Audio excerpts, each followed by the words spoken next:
नमस्कार मंडळी. अवधूत चिंतन श्री गुरुदेव दत्त श्री स्वामी समर्थ महाराज की जय. बघा, आपण आजच्या व्हिडिओमध्ये जाणून घेणार आहोत की अधिक मास महात्म्य अध्याय 11. या मासामध्ये आपण अधिक महिन्यातील 11वा अध्याय जाणून घेणार आहोत. अधिक मासामध्ये जर आपण अधिक मासाची पोथी पठण केली किंवा श्रवण केली किंवा ऐकली तर आपल्या आयुष्यातील दुःख, दारिद्र्य, गरिबी ही दूर होते. तसेच अधिक मासाचे पुण्यफल देखील आपल्याला प्राप्त होत असते.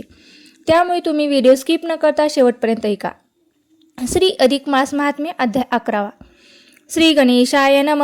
ओम नमो जी गौरी वंदना. शिवपुत्रा श्री गजवदना. मोदक प्रिया मूषक वाहना. कार्यारंभी तुझ नमो. दुजी नमिली ब्रह्मनंदिनी. सरस्वती शब्द स्वामिनी. कवित्व गुणाची त्रात्री तुझ माऊली नमस्तते.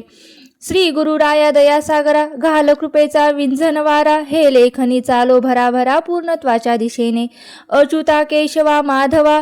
अधिक मासाचा महिमा गावा. सकलांशी तो निवेदावा. हीच कामना मनात. नारद पुसती नारायणाशी. निघून जात दुर्वास. ऋषी काय विचार करती मानसी. झाली विप्रकन्या ती. ऋषी सांगती ब्रह्मपुत्रास.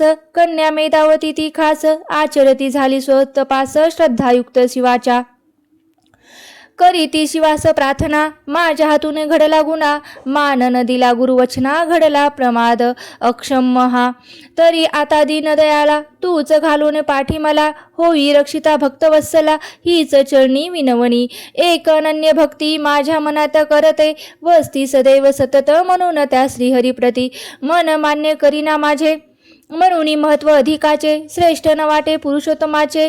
तू असता दैवतांचे. पुण्य कोणास का पूजू. तू असता माझा कैवारी. मज न प्रिय वाटे हरी. नको भक्ती ती व्याभिचारी. स्वार्थ लाभ कारणे. तू शिवशंकर भोळा. कैलासाचा राणा भळा. सर्पमाळ तुझ्या गळा.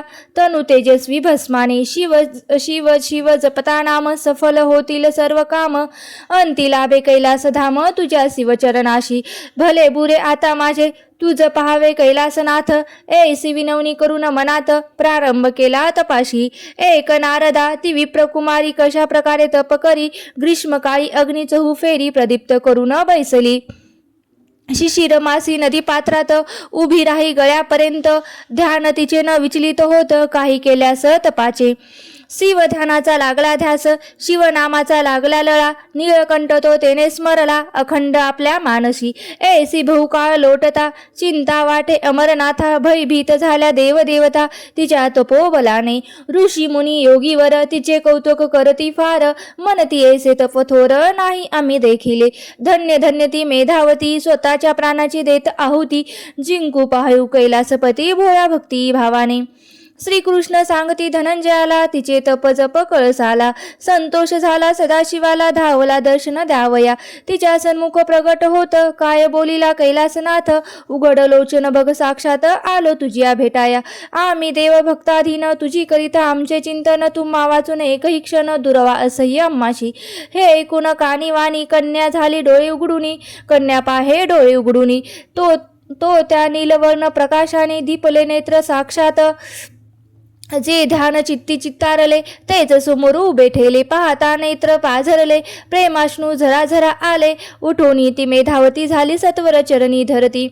चरण धरती. देह कुरवंडीला पायाप्रती. शिवार्पण मनोनिया. शिवे पाठीवरून हात फिरवता. झाली रोमांचित काया तिची. थरथरती वाणी झाली अबोल. शिवदर्शने तोशिली. बाळाश्रम भार सारा निर्मला. ऐकुनी करीती झाली स्तवना. मानस पूजा करीत असे भक्तीने भरले अंतकरण तिचे. वाचेने चाले शिवस्तवन. हात जोडून करी वंदन. मने कल्याण करावे आदिनाथा. शिवशंकरा दयाळा. तुझ्या कृपेचा विंझन वारा. घालूनी मम अंतरा. तूच सुखवी दिन दयाळा. मी न जाणे माझे हित. मी मूढ अज्ञानी पतित. आधार तुझाच मजप्रत. आहे या संबंध जगतात. मला न माये बाप बंधू बहीण. नाही मज लागून कोणी करणार रक्षण. तुझ्या वाचून दयाल उपेक्षांता. तूच आश्रयदाता. तूच एक उमाकांता. तुझ्यावरती भरोसा आता. तारिशिका मारिशी. तूच मला ऐकुनी नम्र प्रार्थना.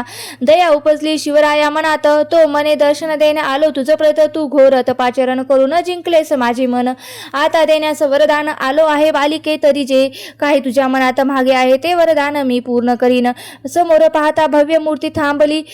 भांबावली ती मेधावती. पत्नी दे पती दे पती दे. झाली म्हणती 5 वेळा ती बाळा. शिवही तथास्तु म्हणाले. त्याचे त्यांनाच हसू आले. 5 पती तुझला बाळी मिळतील पुढील जन्मात. मेधावती झाली आश्चर्यवती म्हणे, देवा काय 5 पती मिळणार मला, हे कैलासपती हे न जग विपरीत. शिव म्हणती मेधावतीला, तूच वर तो 5 वेळा मागितास ला मला, नाही कसे म्हणू तरी तेच सत्य होणार. 5 पती ते शूरवीर पुढील जन्मी तुझं मिळणार. विधी लिखित हे असे महाबलाढ्य क्षत्रिय वीर 5 वीर तुझं वरणार. 5 तू पत्नी होणार. सत्य हे त्रिवार.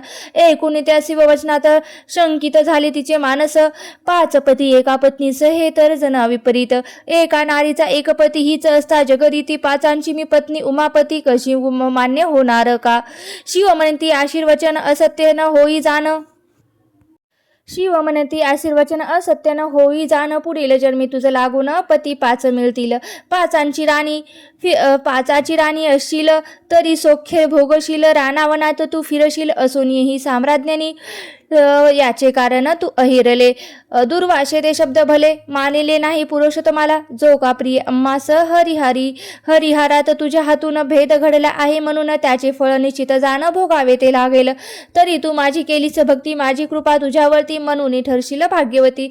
आचरिता त्या व्रता ब्रह्मद नारायणी पुराणीतील बालिकेस शिव अभिवचनाचा अध्याय अधिक मास अध्यायाचा महात्म्याचा पूर्ण येथे झाला. अरुण विनवणी करी खास स्वीकारा प्राकृत रचनेस 11वा अध्याय हा हरिचरणास प्रेम भावे समर्पितो. इति श्री ब्रह्मद नारद पुराणी अधिक मास महात्मे मेधावतीला शिव अभिवचन नाम 11वा अध्याय समाप्त. श्री कृष्ण चरणार्पणमस्तु. आता या अध्यायाचा आपण मराठी भावार्थ काय आहे ते पाहूया. चला, श्री अधिक मास महात्मे अध्याय 11वा.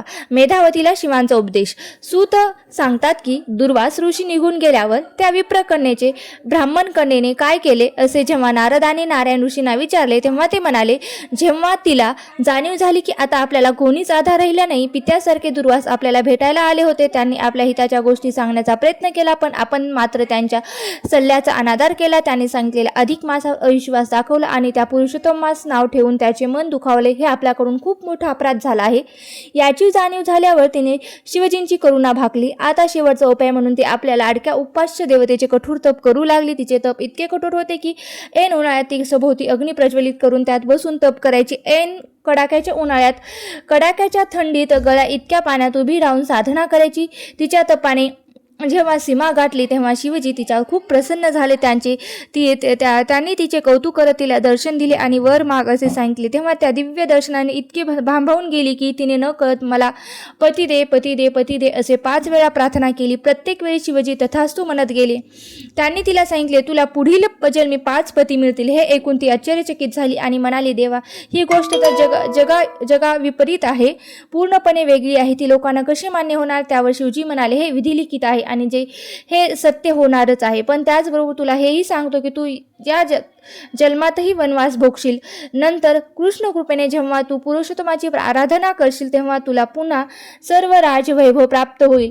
तू हरी विष्णू आणि तू हरशिव यांच्यात भेद केलास. तू हरी विष्णू आणि हरशिव यांच्यात भेद केलास. त्यांना कमी जास्त लेखलस म्हणून तुला हे सर्व भोगावे लागणार आहे. तरी सुद्धा तू माझी भक्ती केलेली असल्याने भविष्यात तुझे कल्याणच होईल असे सांगून शिवची अंतर्धान पावतात. इथे ब्रह्मद नारायणी पुराणातील मेधावतीतला शिवजींचे अभिवचन नावाचा अधिक मास महात्म्यातला 11वा अध्याय पूर्ण होतो.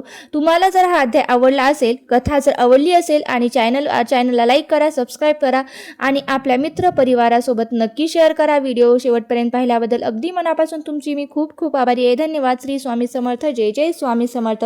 ओम नमो भगवते वासुदेवाय नमः. ओम नमो भगवते वासुदेवाय नमः. ओम नमो भगवते वासुदेवाय नमः.